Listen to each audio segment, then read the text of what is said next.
3DFX, one of the pioneers of the GPU industry, was founded in 1994 by computer scientist and former DEC employee Gary Taroli, along with partners Scott Sellers, Ross Smith, and Gordon Campbell. Some of these guys came from SGI, which was responsible for the reality engine that gave us the groundbreaking, at the time, 3DFX in Terminator 2 and Jurassic Park. Seeing the hunger consumers had for 3D graphics with the success that Sony was having with the PlayStation, the 3DFX founders worked on a 3D accelerator for PC gaming. The Voodoo chipset came out in 1996 in the form of various OEM cards like the Diamond Monster 3D. The Voodoo and Voodoo 2 in the following year were tremendous successes, becoming the industry standard for PC gaming throughout the rest of the 90s. Being myself an owner of the Voodoo back then, I remember how seeing the 3DFX rotating logo at the start of games was something truly special. You could feel that this was the dawn of a new era in PC gaming. Along with the Voodoo chipsets, 3DFX launched Glide as a proprietary low-level API for 3D rendering. The subsequent Voodoo GPUs that 3DFX launched became therefore tied to the Glide API. As both Microsoft's Direct3D and OpenGL APIs matured, however, Glide lost support from the development community. The lack of Glide support, along with other bad business decisions, led to 3DFX to filing for bankruptcy in 2000. Most of their assets were acquired by rivals Nvidia. In 2018, Nvidia announced a new lineup of GPUs at the high end to replace the decades-old GTX branding, which was relegated to the mid-range and entry-level products. The RTX GPUs promised groundbreaking real-time ray tracing in games using a proprietary implementation based on Microsoft's DXR API. 1 year later, an RTX has been perhaps Nvidia's biggest failure in the company history, with relatively poor sales and only 6 games that actually support the technology to an acceptable extent. 1 year, 6 games. With Microsoft's DXR API maturing and more general implementations coming from AMD and Intel, what will happen to Nvidia's RTX? Will RTX become the new Glide? Will Nvidia follow the same fate as 3DFX? As we look into the future of graphics, RTX might be the least of Nvidia's problems.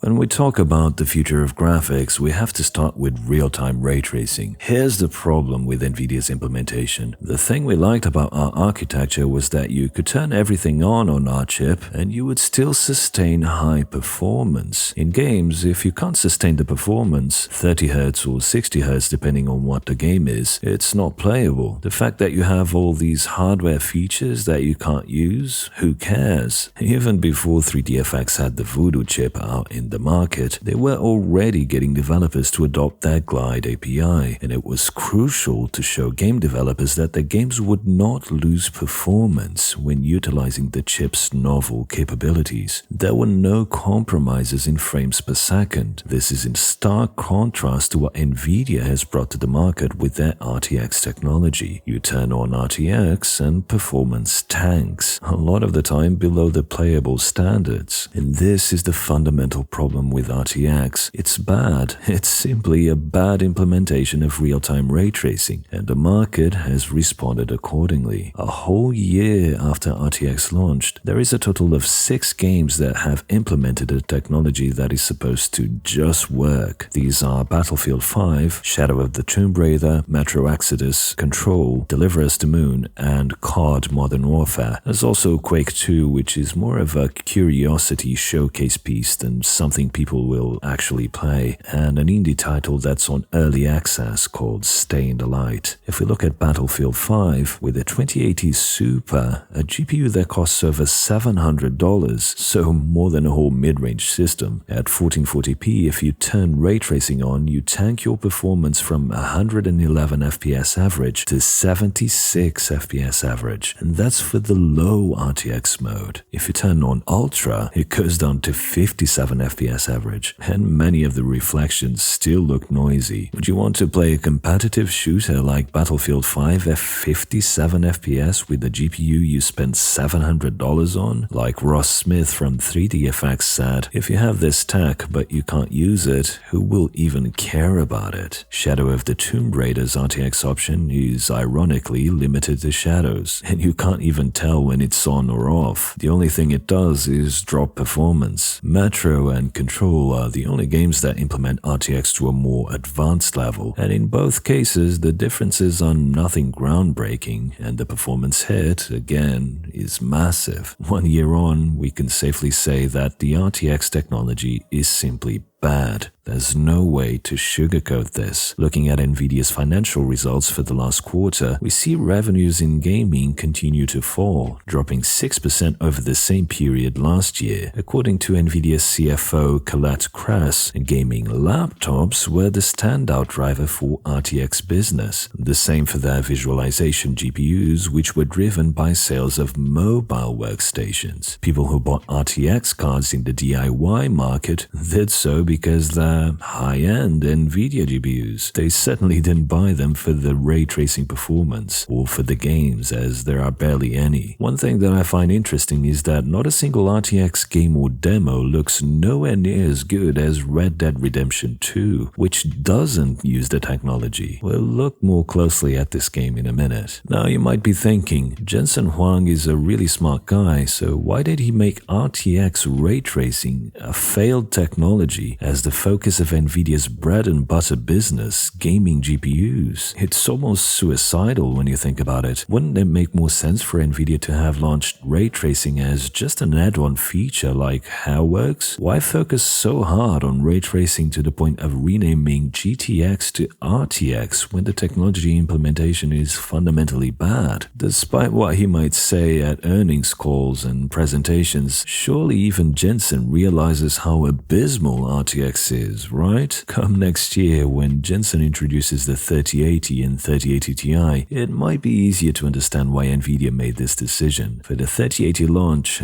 demos won't cut it anymore. It will be Nvidia's last-ditch effort to get RTX adoption, both from consumers and from developers. And so I expect Nvidia will go all in, even more so than with RTX Gen 1. I expect Nvidia will say the ray tracing performance impact will be much lower, so I think the 3080 will have even more dark silicon, basically fixed function hardware that can only be used for ray tracing, and will be sitting there taking up space and doing nothing when RTX ray tracing is not being used. This could mean that the 3080 and 3080 Ti will offer very small gains in traditional non-ray traced gaming in order to get the RTX features to perform well. If that is the case, to me, that will be a huge mistake by Nvidia. Jensen Wong saw the writing on the wall. The consoles have been in development for years. Contrary to Jensen's claims, it's not like AMD, Sony, and Microsoft saw the RTX GPUs and thought, hey, we should do ray tracing too. It looks great and performs so well. Remember, Microsoft created the DXR API, not Nvidia. Microsoft must have been working with AMD for implementing DXR in the consoles for years now, well before Nvidia launched RTX. This is why Jensen kept saying in the RTX launch that it took Nvidia 10 years to develop the technology. It's smoke and mirrors. Nvidia's RTX was a preemptive and reactive attack on what Jensen saw coming, a graphics future where AMD's and Intel's GPU hardware will be the common denominators, not Nvidia's. Nvidia isn't the sort of company to release terrible products to market, at least not in the last 10 years or so. So the RTX release was obviously rushed to get mindshare on real-time ray tracing. And to be fair, even though RTX came to market as a failed technology, it got the name out. It was good enough to demo and get the discussion rolling, to the point where the layman will refer to real-time ray tracing now as RTX. That was Jensen's plan, and it will continue to be with the 3080. For the 3080 RTX technology to succeed, Nvidia desperately needs a killer app, something that will look massively better with with RTX on and without a performance penalty. 3DFX had Quake back in the late 90s. Quake, one of the most influential games of all time, was a reason to get a 3DFX accelerator. RTX has Control. I played the game, it's okay, but it's not exactly a gaming masterpiece like Quake was back in the day. Perhaps Cyberpunk can be that killer app that Nvidia needs, but will the difference be really that noticeable to the point where consumers will buy RTX GPUs in droves in order to experience it? I doubt it, frankly. So what will most likely happen is that the fixed function hardware in the RTX GPUs will continue to go unused, but Nvidia will continue to call real-time ray tracing as RTX. Even when games use AMD's DXR using more general-purpose hardware, Nvidia will still call it RTX, even if no RT cores are used. I spoke with a graphics developer a while back who reversed engineered the Quake RTX implementation, and it seems that even that is not using the RT cores, and yet Nvidia calls it Quake RTX. So by the time we start seeing real-time ray tracing in AMD and Intel GPUs, which probably won't feature fixed function hardware like the RT cores, Nvidia will have no choice but to support real-time ray tracing in the exact same way as AMD and Intel will, with all those RT cores probably just taking up space. Now, it's possible that Nvidia will find a way to abstract the access to the RT cores and come up with some way to exploit them even when a more general-purpose solution is used, but I seriously doubt that it will just work. We can see that in Crytek's Noir benchmark. It runs on any GPU and it features the same reflections that RTX does, but without requiring an RTX GPU. It's available for free. I'll put a link in the description for it so that you can try it with your own system. Looking at the results for 1440p, you can see a performance scaling very similar to what you'd expect from a non-ray traced game. The GPUs fall pretty much where they usually do, which is expected as the RT cores are not being used. For instance, the 5700 XT, which doesn't have fixed function hardware for ray tracing, outperforms the RTX 2060, which does. So it's not like the RT cores will magically start working in any ray tracing implementation in the future without the developers explicitly adapting games for it. If there are almost no game developers that did that when RTX is the only option around, what do you think will happen when the consoles use AMD's implementation instead? There will be no incentive for developers to ever touch RT cores once AMD's DXR implementation becomes the norm. Now, note that this benchmark is not using DXR or Vulkan ray tracing. It's actually using DX11. This is why the scaling is pretty much the same as with DX11 games, with Nvidia GPUs doing pretty well. The ray tracing used in the next-gen consoles will be a lower-level API implementation, which means it will run and look even better than this, and the AMD hardware will have a huge advantage here, as we see with titles that use modern APIs like Forza Horizon 4, where the 5700 XT is on par with the 2080 Ti. So as far as real-time ray tracing in the future of graphics is concerned, Nvidia's RT cores are definitely not the solution, and I expect that starting next year we will start to see a more level playing field in GPU performance as games come to consoles with ray tracing by default and then get ported to the PC with the same implementation in mind. So that's RDNA's more general-purpose solution. Now, what if I tell you that Nvidia's RTX isn't even the biggest challenge that Nvidia will have next year? Nvidia is about to face the toughest competition it's ever faced, and it has very little to do with ray tracing, and it's not even coming from AMD.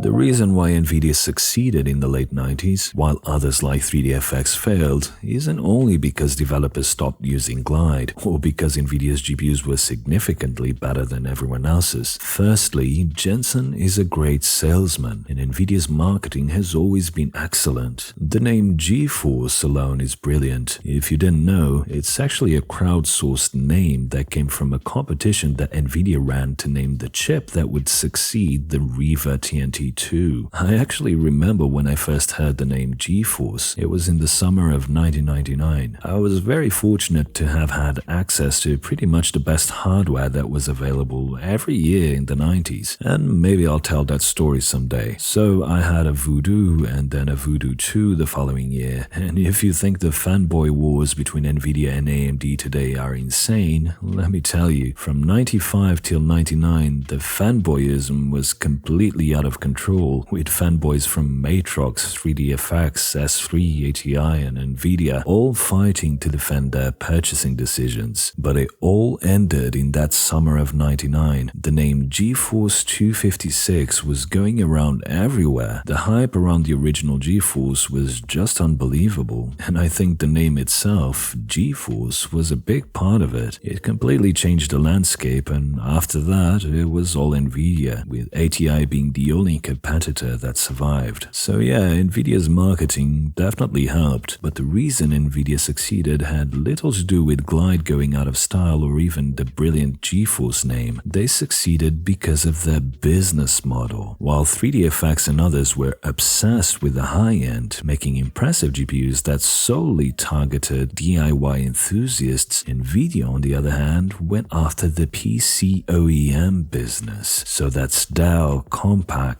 HP, etc. Nvidia's strategy was to create GPUs that OEMs would sell in pre-builds at Fry's or other retail stores. This is why they won the GPU wars. Windows 95 and then later Windows 98 were driving sales of PCs massively during this period, and most PC sales were from OEMs. Very few people were building their own PCs, so Nvidia had the foresight of making GPUs and establishing relationships that gave them the OEM space. And guess what? Looking at their 2019 Q3 earnings call last week, here's what their CFO had to say. Starting with our gaming business, revenue of $1.66 billion was down 6% year-on-year. Gaming laptops were a standout, driving strong sequential and year-on-year growth. This holiday season, our partners are addressing the growing demand for high-performance laptops for gamers, students, and prosumers by bringing more than 130 Nvidia-powered gaming and studio laptop models to market. Nvidia's success over the decades is closely tied to OEMs. That's how they won in the late 90s, and that's how they are dominating the market today. DIYers might be buying the 5700 XT in droves, but the majority of gamers are using gaming laptops or affordable OEM systems, and these, for the most part, have Nvidia GPUs on them. Nvidia are indeed very good at working with OEMs, but guess who is the absolute king,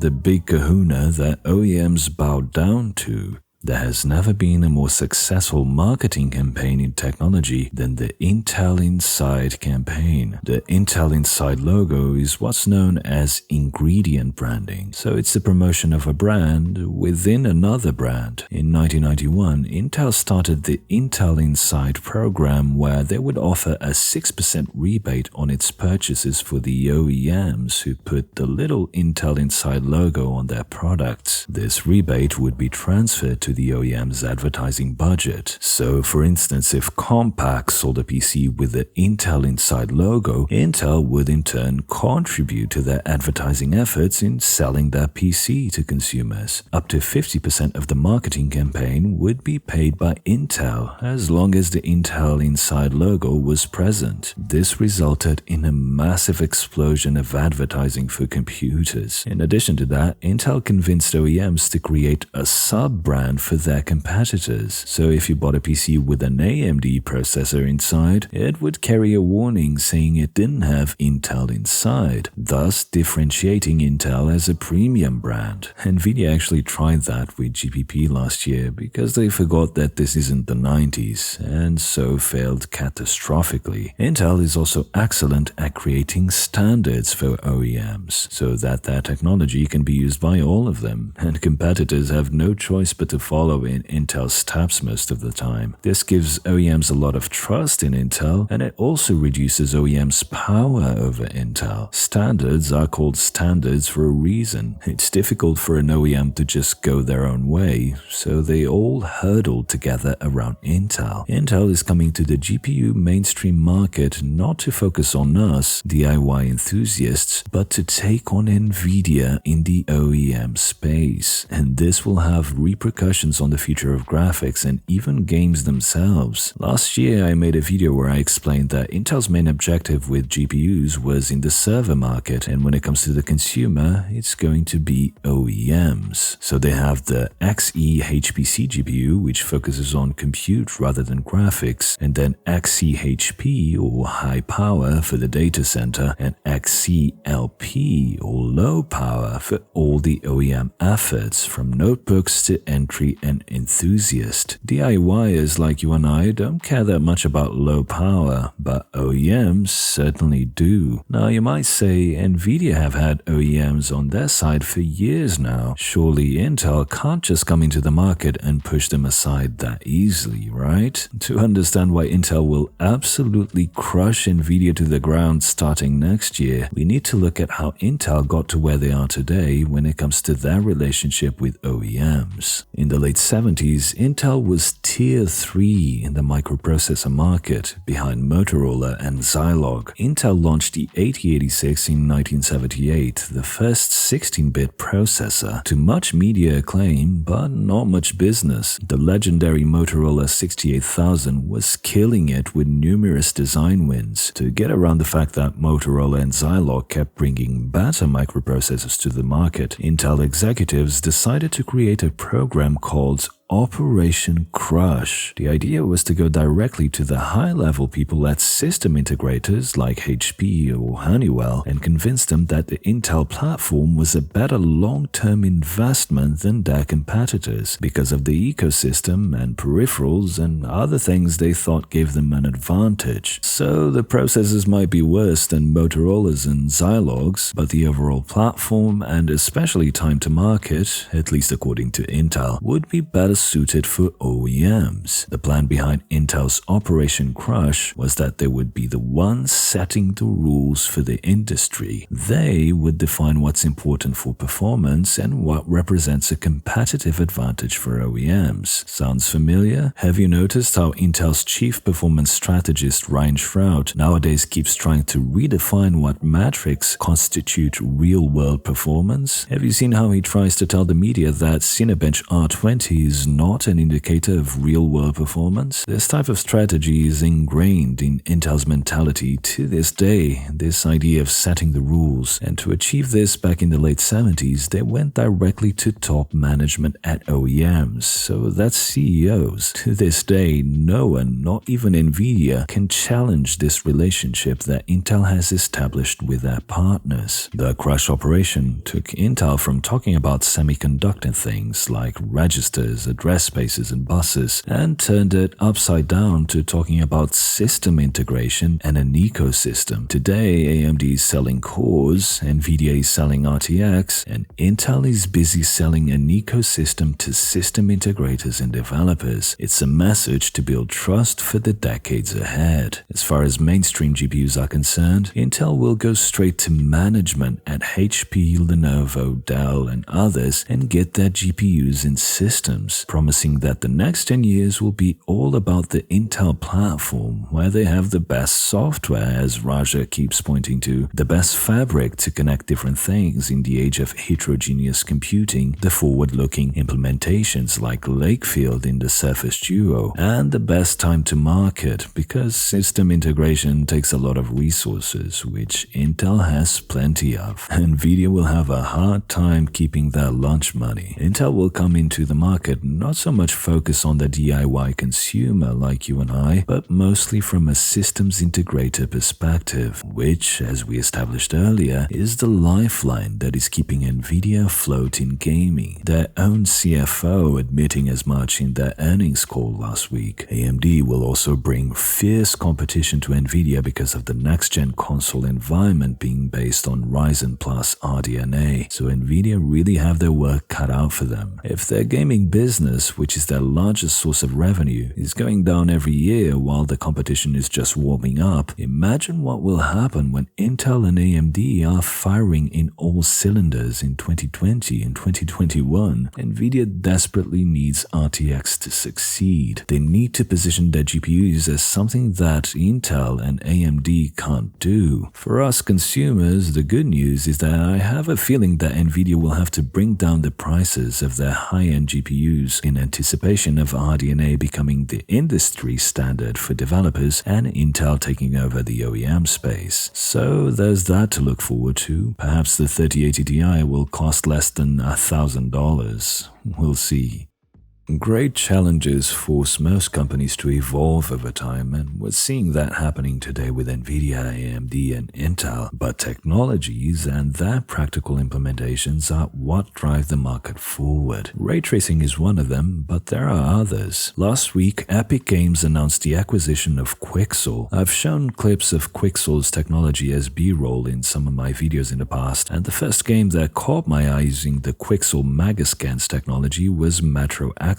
If you've played the game, the technology is particularly evident in the Caspian Desert chapter. A couple of months after Metro came out, we got an even more impressive looking game in A Plague Tale: Innocence. I was blown away with the graphics in this game, and Quixel's Megascans are the reason why. The way this technology works is by using photogrammetry to take megascans of objects and landscapes, which results in photorealistic assets from rocks to bushes and trees to whole structures. Photogrammetry was used back in 2014 in The Vanishing of Ethan Carter, but Quixel takes it to another level with high-resolution textures that just look incredible. Epic Games, who like I said have acquired Quixel, are making every Quixel Megascan asset free for everyone to use with Unreal Engine. This means developers can focus on actually making good gameplay elements rather than wasting a ton of resources creating 3D assets, provided they are using Unreal Engine. This means starting next year we will see a lot more games that look as amazing as Plague or Metro Exodus coming from even small studios. Seeing as art is usually what takes most time and money to create in modern games, hopefully this will break down time and financial constraints and bring a new wave of games that focus more on gameplay elements but still look amazing. The newly released Death Stranding also used photogrammetry for both its hyper-realistic environments as well as the character models themselves. If the game looks this good on the aging current-gen consoles, imagine how it will look on the PC or next year's GPUs. Another example of how photogrammetry takes games' graphics to another level is, of course, Red Dead Redemption 2. Red Dead 2 is a great example of how not to port a console game to the PC. The controls in particular with mouse and keyboard are atrocious, and that's if you can even launch the game. Regardless, I've been playing Red Dead 2 on a 32-inch monitor at 4K, and the sprawling vistas, the amazing global illumination effects, the animations, and the photogrammetry all come together to make this probably the most beautiful game ever made. It's been a while since I've been this impressed by graphics. This game is the reason to upgrade your PC to run 4K if you can save up some money for the upcoming Black Friday sales. Check out cortex.tech for some recommended builds. In addition to photogrammetry, Red Dead uses a technique called ray marching. Ray marching is ray tracing's cousin, and it should be getting as much hype as ray tracing is. The focus of ray marching is to calculate the distance between the game's camera view ray and the objects the rays cast intersect. Knowing that distance, the game engine can output the material and lighting in very realistic ways. It's really stunning to see this on a 32-inch 4K monitor. YouTube won't do it justice. I'll put a link in the description that explains how ray marching works. If you'd like me to cover this more in depth, let me know down in the comments below. By the way, if you've been following the benchmarks and performance improvement guides for Red Dead 2, which uses the low-level APIs Vulkan and DX12, you'll see that AMD GPUs are performing really well, with the 5700 500 XT matching the 2070 Super, which costs about $100 more. Now, to finish this one off, there are two questions that pop up in my mind. What would it take to achieve photorealism in games, and what hardware changes we will see in the coming months and years that will bring us closer to that?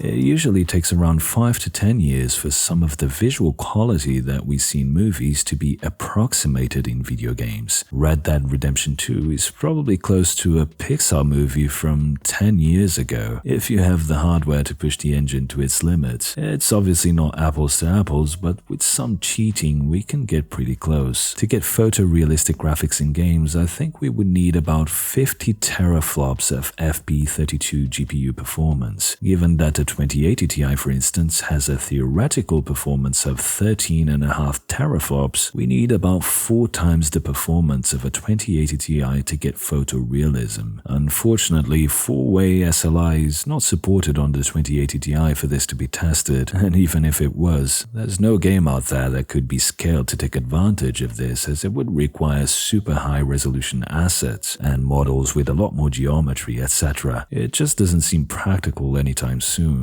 Unless, of course, we get MCM GPUs. For a while, I thought that perhaps Intel would be bringing MCM GPUs to the mainstream, but that doesn't seem to be the case. They will certainly be using this approach in HPC, as they showed in their AI Summit presentation, but for mainstream, their ambitions seem to be rather modest, unfortunately for us enthusiasts. As we discussed earlier in the video, targeting OEMs doesn't really require Intel to go for something crazy like MCM. On the contrary, the metrics that matter are things like power efficiency, so don't hold your breath for a sweet MCM mainstream GPU from Intel. There's a good chance that AMD is implementing chiplets in their APUs in the coming months, and if that's the case, there's some chance that we will see a chiplets-based GPU from them at some point. But I suspect that Nvidia, for all the reasons we looked at, will be the ones who will have to go over the top of Intel and AMD and bring MCM GPUs to the mainstream. How? I'm not really sure. The first GPU I ever owned, the Voodoo 1, had 2 different chips in it. Perhaps Nvidia can bring back that trend from the dead in some fashion and bring us closer to photorealism. They already show their MCM GPU for inference. Maybe there's something there that can be extrapolated to the mainstream. The reality is Nvidia are losing ground to AMD and Intel. Red Dead Redemption 2 is arguably the best looking game ever made, and RTX is not a part of any of that. Nvidia really needs to step up their game.